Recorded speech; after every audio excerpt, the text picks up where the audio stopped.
साल 2003 ची गोष्ट। जी मीडियाचे सर्वेसर्वा सुभाष चंद्रा यांना BCCIचे मीडिया राईट्स हवे होते, पण BCCIनं त्यांना वारंवार यासाठी नकार दिला होता। चंद्रा यांनी 2006 पर्यंत शर्तीचे प्रयत्न केले, पण हाती काही लागलं नाही। कंटाळलेल्या चंद्रांनी शेवटी मग 2007 साली इंडियन क्रिकेट लीग अर्थात ICL या एका खासगी लीगची सुरुवात करून टाकली। सुरुवातीच्या काळात या ICLची प्रसिद्धी चांगलीच जोमात होती।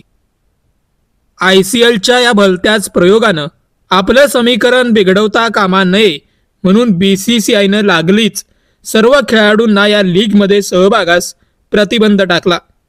पुढं 2007-08 साली भारतानं क्रिकेट वर्ल्ड कप जिंकला आणि 2020 फॉर्मॅटमध्ये एखाद्या व्यावसायिक लीगच्या निर्मितीसाठी पोषक वातावरण तयार झालं। खरं तर सुरुवातीच्या काळात ललित मोदी यांच्या या संकल्पनेला प्रचंड विरोध झाला। विशेषतः भारतीय क्रिकेट संघातील वरिष्ठ खेळाडू याच्या विरोधात होते।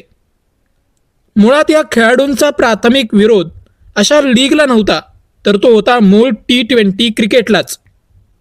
असो, पण हा सगळा विरोध असताना देखील ललित मोदींनी आपलं स्वप्न सत्यात उतरवलंच।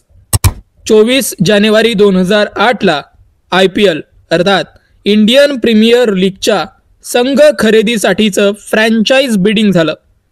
$400 मिलियन पर्यंत अप्पर लिमिट असलेलं हे ऑक्शन सगळ्या मर्यादा तोडून $723 मिलियन पर्यंत गेलं। अर्थात भारतीय क्रीडा विश्वात येऊ पाहणारा धुमाकूळ यावरूनच सिद्ध होत होता।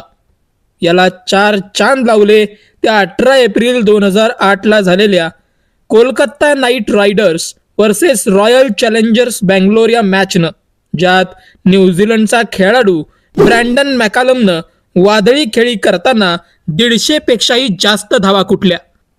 पण हे सगळं जितकं सहजरित्या मी सांगितलं तितकं सहजरित्या नक्कीच झालेलं नव्हतं, कारण देशांतर्गत क्रिकेट लीगची आयडिया ललित मोदीला 1996 साली सुचली होती, ज्यात वेगवेगळ्या 8 भारतीय शहरांच्या नावावरून 8 संघ 50 षटकांचा सामना खेळतील अशी रचना होती। थोडक्यात वन डे IPL। ESPN ही क्रीडा वाहिनी या लीगचं प्रक्षेपण करायला देखील तयार होती, पण BCCIनं नकार कळवला। पण ललित मोदी मात्र मागं हटले नाहीत। त्यांना ही संकल्पना सत्यात उतरवायचीच होती, म्हणूनच त्यांनी क्रिकेटच्या संस्थांतर्गत राजकारणात पाय ठेवायचं निश्चित केलं।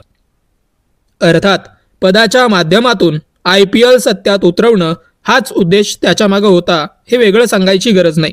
त्यासाठी त्यांनी सुरुवातीला जे राज्य निवडलं ते होतं हिमाचल प्रदेश। 1999 साली त्यांनी हिमाचल क्रिकेट असोसिएशनमध्ये सदस्य म्हणून प्रवेश केला। पुढे 2008 साली पंजाब क्रिकेट असोसिएशनचे व्हाईस चेअरमन, 2005ला राजस्थान क्रिकेट असोसिएशनचे प्रेसिडेंट या पदावर त्यांनी ताबा घेतला।